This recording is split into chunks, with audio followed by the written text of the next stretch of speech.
guys, before I let you go, can we talk about the other big story? And it was the Cavs blowing this monstrous lead against Atlanta, which does not pretend well at all for the playoffs. 8.3 seconds left to go. The Cavs lead is down to 2 here, Antonio. And LeBron to Kyrie Irving. Paul Millsap gets a piece of it, and he's trapped in the corner there. We can talk about the refs maybe not calling timeout or somebody's foot stepping on the line and being out of bounds.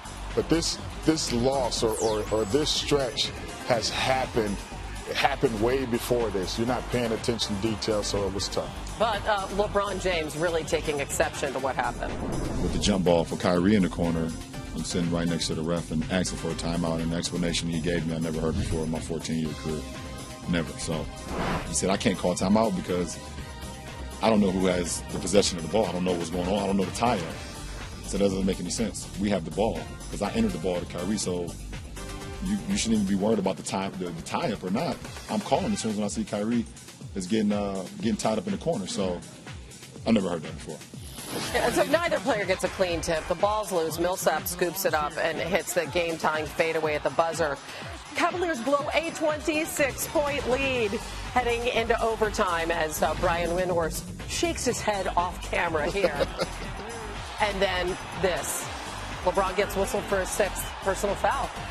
It's tough. Like I said, down the stretch, things will happen. If you're not taking care of business, whether you're up 26 or you're up 15, you have to continue to play basketball and put teams away, especially when you're trying to go for that #1 seed in the East. So how bad of a loss was this for the Cavaliers? Well, before yesterday, teams had won 1,005 straight games in which they had at least a 25-point lead entering the 4th. That is a heck of a streak. That dates all the way back to 2002.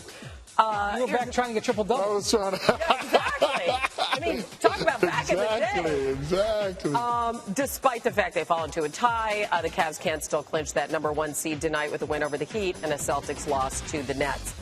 Listen, you heard LeBron there. He's criticizing the referees, maybe some bad breaks. But the bottom line is, Brian, how vulnerable are the defending champs? LeBron's right. There were bad calls. Okay, but that doesn't blow a 26-point lead. 44 points allowed in the 4th quarter. There you go. 44 points. That's it. A championship team doesn't allow 44 points in a quarter. And I know it's just one game, but this has been something that's been their issue. This was a microcosm of their season. They started off fantastically, were unbeatable looking in the first half, and in the second half were blah. The Cavs started the season off 28-8, and over the last 45 games, they've been essentially a 500 team, 23-22. They obviously do not have their team tightened up like you'd like to have at this point in the season. Mm-hmm. They say they're not worried, and I guess I can understand it. When you've been down 3-1 to the Golden State Warriors, you got to go on the road. I guess you don't get worried about this, but they're more vulnerable than they've been. They've won 19 of their last 21 Eastern Conference playoff games. They have been an absolute dominating force in the East. I don't think they have that same level of dominance, which leaves them vulnerable when these playoffs start. Do you see this as a finals team? Not even winning a championship, but but right now, do you see them as going to the NBA Finals? Yeah, I see them going to the finals, but we were talking about it earlier. It's just bad habits. They don't seem like a team that's desperately trying to overcome their defensive woes. You don't see that extra effort. And when you see it, they look amazing because they're going to score the basketball. But if you don't see them diving on the floor, getting loose balls, even that last play, there's a scramble, and all of a sudden Millsap comes up with the ball. Mm-hmm. You have to get that ball. Those 50-50 balls can be the difference between you winning and losing. And right now, they're not putting forth that extra effort. You got to try harder. You got to try harder.